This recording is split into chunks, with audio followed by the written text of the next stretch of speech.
Anda masih bersama kami di iNewsroom. Pemeriksaan Giselle Anastasia sudah berlangsung sejak pagi hari tadi. Apakah Giselle memenuhi unsur pidana untuk ditahan atau masih bisa pulang seperti pasangannya beberapa waktu yang lalu? Nanti kami akan membincangkannya. Bagaimana kemudian kasus undang-undang pornografi diterapkan dalam kasus Giselle ini. Tapi sebelum kita berbincang, kita periksa kembali situasi di Polda Metro Jaya. Ya, ada Baby Kristami yang akan melaporkan kepada kita situasi di sana. Baby, bagaimana situasi di Polda Metro Jaya? Ada perubahan dari sebelumnya? Dan juga pemirsa, pada saat ini sudah pukul sekitar 18:33 waktu Indonesia Barat. Pemeriksaan artis Giselle Anastasia yang saat ini sudah naik status dari saksi ke tersangka untuk kasus video asusila ini masih terus bergulir hingga saat ini.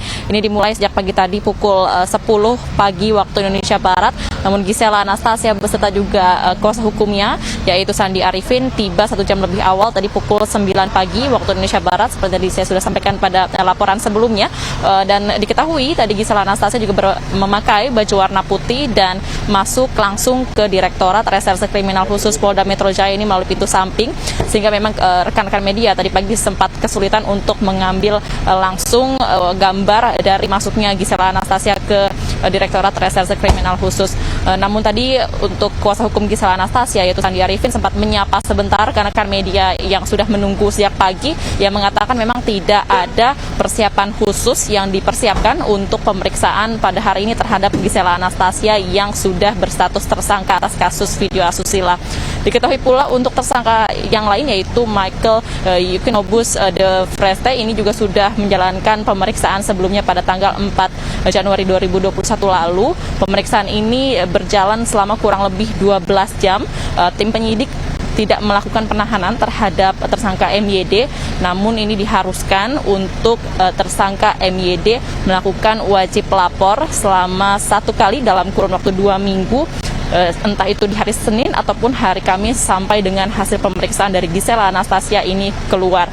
Ya, hingga kini kita terus memantau bagaimana jalannya pemeriksaan untuk Giselle Anastasia terkait video asusila. Memang untuk agenda pada hari ini, tim penyidik akan melakukan proses lebih dalam lagi mengenai penyebar luasan dari video asusila yang sempat menghebohkan masyarakat akhir-akhir ini. Dan untuk terkait pasalnya, ini keduanya disangkakan untuk pasal 4 ayat 1 Jungto pasal 29 dan atau pasal 8 UU nomor 44 tahun 2008 tentang pornografi. Ya, keduanya ini terancam pidana hukuman penjara selama kurang lebih 6 bulan sampai dengan 12 tahun. Ya, kembali ke Anda Latif.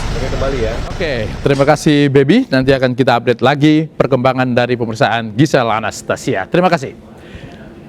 Bagaimana Komnas Perempuan dan juga pakar hukum menilai kasus video asusila yang menimpa Giselle? Sudah bergabung bersama kita Nurul Amalia, Direktur Pusat Advokasi Hukum dan Hak Asasi Manusia DKI Jakarta, dan Tresia Iswarini dari Komnas Perempuan. Mbak Nurul, selamat malam. Selamat malam, Mas Latif. Ya, apa kabar Mbak Nurul?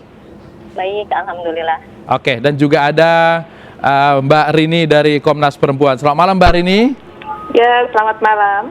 Ya, saya ke Mbak Rini dulu karena sudah duluan nongol di layar saya di sini ya.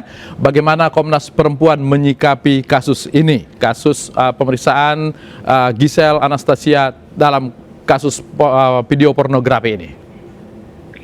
Ya, terima kasih. Pada konteks posisi saya sebagai Ketua Subkom Pemulihan, saya ingin menekankan bahwa apapun yang dilakukan, pemeriksaan yang dilakukan terhadap Giselle itu tetap harus memenuhi unsur-unsur penghormatan terhadap persamaan kedudukan di hadapan hukum, sebagaimana juga dijamin oleh konstitusi. Ini artinya juga upaya pemulihan korban itu tidak hanya dirasakan di akhir seluruh proses sampai dengan keputusan, tapi dimulai sejak dari proses penyidikan ini.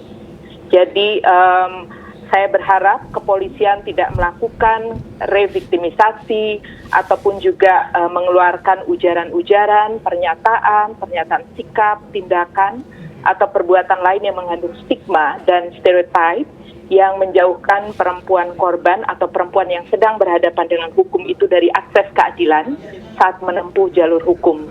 Jadi menurut saya ini yang harus betul-betul dipegang oleh aparat kepolisian sekarang ini, karena saat ini prosesnya sedang berada di tingkat penyidikan. Oke, kalau kita melihat pasal yang diterapkan kepada Giselle, yaitu Undang-Undang Pornografi dan juga Undang-Undang ITE. Apakah dalam konteks ini Giselle masih bisa disebut hanya victim, hanya korban, atau memang layak diterapkan sebagai tersangka? Kalau kita melihat posisi GA pada konteks ini, Komnas Perempuan berpandangan bahwa GA adalah korban. Karena apa? Karena pasal yang ada dikenakan terhadap GA itu adalah pasal yang sebenarnya mengecualikan bahwa kontennya untuk pribadi gitu. Jadi pada posisi ini Komnas Perempuan menyatakan bahwa posisi GA adalah sebagai korban. Oke, saya ke Mbak Nurul. Mbak Nurul, Anda sepakat bahwa dalam konteks ini tanpa melupakan bahwa kita memang harus menghormati siapapun, apalagi ini perempuan. Apakah Anda sepakat bahwa dalam konteks ini Giselle hanya korban, bukan sebagai tersangka seperti yang dituduhkan oleh kepolisian? Nah, kalau saya sih sudut pandangnya dari sudut pandang hukum ya, juga melihat pasal-pasal dari pasal-pasal dari Undang-Undang Pornografi yang dikenakan kepada Giselle. Saya pikir langkah aparat penegak hukum sudah tepat karena perbuatannya itu ada, dan ini juga nanti ke depannya akan menjadi sebuah indikator penegakan hukum atau law enforcement ya. Jadi kan faktanya sendiri memang Giselle mengakui bahwa itu dirinya sendiri, video itu dibuat oleh dirinya sendiri dan dia sendiri pemerannya, dan itu terjadi di tahun 2017 di sebuah hotel ya. Kalau kita merujuk pada pasal 4 ayat 1 ini kan jelas setiap orang dilarang memproduksi, membuat. Nah, ini kan masuk ke dalam kriteria membuat video tersebut gitu kan. Kemudian juga kita melihat lagi di huruf A-nya persenggamaan. Jadi di sini memang sudah jelas di dalam video itu sudah ada persenggamaan. Apalagi kalau kita melihat di pasal berikutnya itu pasal 8 bahwa setiap orang dilarang sengaja atau atas persetujuan dirinya menjadi objek atau model yang mengandung muatan pornografi. Kalau melihat perspektif hukumnya, ini kan hukum harus ditegakkan ya, ada perbuatan dan tentu saja melahirkan sanksi seperti itu. Jadi menurut saya penetapan tersangka ini memang sudah tepat karena perbuatannya ada, pelakunya ada seperti itu, dan pasal yang mengatur perbuatannya juga sudah diatur di dalam Undang-Undang Pornografi seperti itu. Oke, Mbak Rini, Anda sepakat bahwa pasal 4 yang menyebutkan setiap orang dilarang membuat dan kemudian pasal 8 setiap orang dilarang menjadi model atau dari objek pornografi terpenuhi dalam kasus Giselle ini? Jadi begini, kita letakkan pada konteks ya. Konteksnya adalah bahwa dia melakukan itu pada konteks untuk pribadi. Tidak ada maksud untuk menyebarkan. Kasus ini muncul ketika tersebarnya video tersebut gitu. Jadi patokannya di situ ya, bukan kalau pada soal membuat oke lah, itu berbasis pada konteks. Dia tentu saja memiliki cara pandang sendiri mengapa dia membuat itu, dan menurut saya kita tidak perlu masuk ke dalam situ. Tapi bahwa pidana ini muncul ketika dia tersebar di publik, maka itulah yang menjadi patokan awal bagi penegak hukum. Sehingga yang harus dicari tahu adalah mengapa ini tersebar, untuk apa dia tersebar. Kalau dari pengakuan yang menyebarkan, ini adalah untuk kepentingan konten ya. Jadi kepentingan followers. Jadi kalau pada konteks media sosial sekarang ini kan dia memonetize, menguangkan apa yang ditaruh di publik dan dia mendapat keuntungan dari situ. Justru menurut saya tekanannya ada di sini, sehingga aparat kepolisian tetap harus adil atas apa yang terjadi pada Giselle. Dan jangan lupa Giselle berada dalam tekanan publik. Kalaupun dia mengakui apa yang terjadi. Tentu konteksnya adalah dia ada dalam tekanan publik, dia dianggap sebagai orang yang tidak bermoral, seorang ibu, bahkan kalau sekarang kan dipakai nih, seorang ibu, seorang istri yang tampaknya melakukan perselingkuhan. Media seperti itu sekarang, bahkan media sosial juga menghujat GA seperti itu. Jadi tentu tetap harus melihat konteks, dan kita harus melihat bahwa tidak semua perbuatan yang dilakukan oleh GA itu memenuhi unsur, karena patokannya ada di soal penyebaran. Oke, Mbak Nurul, apakah kalau membuat untuk kepentingan pribadi tetap bisa terkena oleh pasal 4, atau membuat dan kemudian memproduksi dalam bentuk komersil baru kemudian bisa dikenakan pasal tersebut? Kalau ini kan masuknya delik formil ya, kalau di dalam pasalnya memang mengaturnya seperti itu, jadi tidak ada penjelasan apakah ini untuk konten pribadi, karena kalau melihat videonya, kemudian orangnya ada, terus kemudian unsurnya juga setiap orang dilarang memproduksi, membuat, terus kemudian secara eksplisit bahkan disebutkan di huruf A-nya persenggamaan, termasuk persenggamaan menyimpang. Ini kan di huruf A-nya sudah jelas persenggamaan yang kemudian dibuat, kemudian di sini nggak disebutkan disiarkan atau tidak ya. Tapi ini kalau kita melihat delik formil ya inilah gitu. Karena ini aturannya memang seperti ini gitu. Jadi kalau menurut saya sudah tepat sebenarnya penyidik menetapkan tersangka untuk kasus ini. Nah, terkait nanti pembelaan terhadap Giselle bagaimana itu kan tergantung nanti putusan hakim ya, juga tergantung bagaimana nanti strategi kuasa hukumnya seperti itu untuk membuat misalnya kan juga ada SEMA kan nomor 3 tahun 2015 tentang perempuan berhadapan dengan hukum, ya silakan saja. Tapi kalau di pasal 4 ayat 1 ini sudah clear kalau menurut saya, ini juga delik formil gitu kan, seperti itu. Itu sih. Oke, jadi tanpa harus ini menjadi komersil atau kemudian sengaja disebarluaskan untuk kepentingan mendapatkan benefit dari sana, ini tetap bisa masuk kategori melanggar pasal 4. Begitu Mbak Nurul? Ya, kalau menurut pendapat saya seperti itu gitu. Oke, Mbak Rini bagaimana? Apanya Mas? Apakah Mbak Rini tetap tidak berterima bahwa pasal 4 itu bisa diterapkan seperti yang sekarang dijalankan oleh kepolisian? Kalau saya menjawabnya begini ya Mas ya, hukum itu kan diinterpretasi ya, dia ditafsirkan dengan menggunakan kacamata keadilan dan bagaimana hukum itu melihat secara adil gender gitu. Jadi pada konteks kita melihat hukum itu tidak letterless, dia tidak kemudian A lalu kemudian kita terapkan A, dia harus berkonteks, dia harus melihat juga apa yang sebenarnya terjadi gitu. Jadi itu sebabnya Komnas Perempuan masih terus beranggapan bahwa apa yang terjadi pada GA itu tidak dalam konteks untuk menyebarkan, tapi penyebarnya lah yang harusnya diperlakukan sebagai tersangka. Oke, kalau kita melihat dalam beberapa kasus pornografi, misalnya ada konten pornografi, lalu kemudian yang ditahan adalah penyebarnya. Ketika ada orang yang menjual diri secara online, bukan pelakunya yang ditangkap, tapi kemudian muncikarinya yang ditangkap. Apakah memang undang-undang kita itu tidak kemudian berusaha memupus kasus pornografi di masyarakat, atau seperti apa? Saya ke Mbak Nurul. Ya, kalau itu sih kasus pelacuran ya maksudnya ya. Ya. Pelacuran sendiri kan memang di Indonesia pelacuran itu memang belum ada aturan perundang-undangannya. Karena mengacu pada KUHP memang mucikarinya yang kena. Jadi pelakunya itu tidak kena gitu. Ini beda dengan undang-undang pornografi. Karena di sini di state perbuatannya itu setiap orang. Dia nggak pilih setiap orang yang membuat, udah otomatis yang melakukan, yang membuatnya yaitu yang terkena pasal ini gitu, jeratan pasal 4 ini ayat 1 gitu.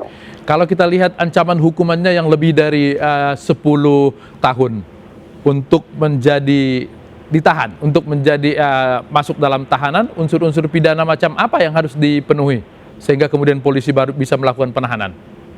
Kalau ke saya ya atau kemana? Iya, Mbak Nurul. Ya, kalau berdasarkan KUHP itu kan ada Kitab Undang-Undang Hukum Acara Pidana ya. Polisi penyidik dalam menetapkan status seorang menjadi tersangka itu harus ada 2 bukti permulaan yang cukup gitu kan.